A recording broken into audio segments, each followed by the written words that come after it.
Let's start with the lesson number 2 of our Google Earth Engine beginner series. In the last lecture, we have studied about variables,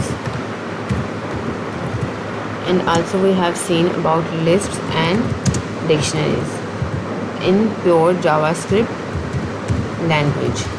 But in today's video, we will see all these data types in Google Earth Engine.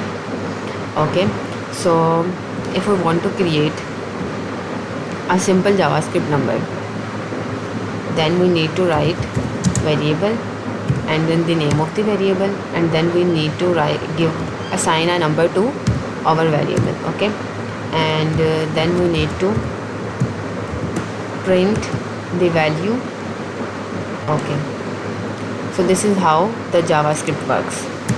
But if we want to create a Google Earth Engine number object, then we need to again write variable, the name of the variable, and then this is the Earth Engine number object, so we need to write ee.Number,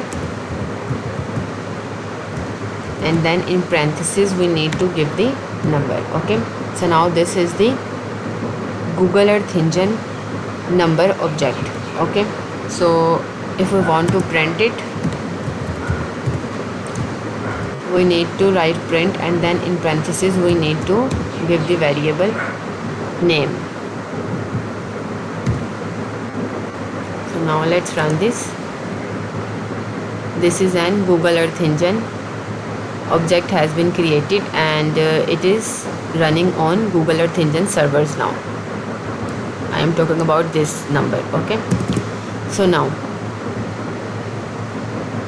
why we have used ee.Number? Because in the next couple of seconds I will perform some functions, or you can say built-in methods, which Earth Engine provides us. So let's divide, multiply, add and subtract some value from this number object. So for that we need to write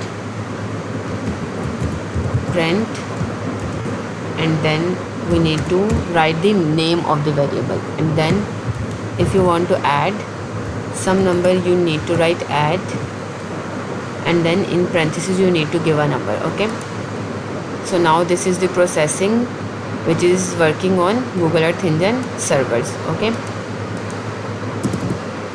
now let's print again and do name of the variable, and then we need to multiply it by some number.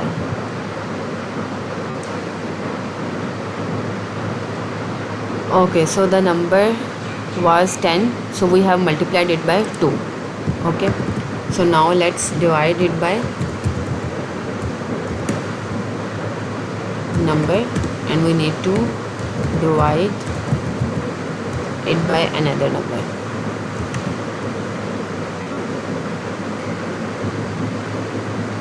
Okay, so now we have created a number object in Earth Engine, and now we are creating a string in Earth Engine. Now we are creating a string object in Earth Engine. So for that we need to create a variable with some name, and then we need to assign a string to it. So for assigning our Earth Engine string we need to write ee.String, and then we need to give a value to it. Okay, now this is an Earth Engine string object,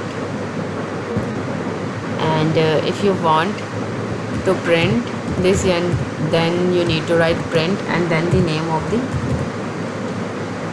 variable. Okay, now you can see this is a string. Okay, you can also do some functionality on this string. Let's say we are going to find the length of this string, so for that we need to write print and then the name of the variable. As you can see, for the number we firstly write the name of the variable, so here we also need to write the name of the variable, and then you need to write length function, and then you need to give the Okay, so it doesn't require any value in it. Okay, so it will give you the number of the string. You can count that Lahore has 4 alphabets, so it gives the length of 6. Okay, so now we have created a number object and a string object in Earth Engine, and now I am going to create a list in Earth Engine. So for creating a list in Earth Engine, as an Earth Engine object, we need to create a variable with the name of provinces, and then you need to write ee.List to create the list. Okay, and then you need to write parentheses here, and then you need to write square brackets. Okay, and in this we are giving a list of values. Let's say we are writing Punjab, then you need to write comma, then you need to write Sindh, then again you need to write KPK, and let's say the Punjab, Sindh, KPK, and let's say we are writing here is Balochistan.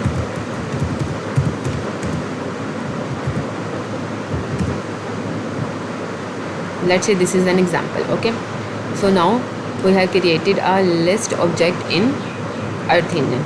Okay, so now let's just print it. So for printing, you need to give print and then the name of the variable. Okay, this will print the list. See that you have created a list with 4 values, and here are the indexes are of 0, 1, 2 and 3. Okay, so we have Punjab, Sindh, KPK and Balochistan in our list. So now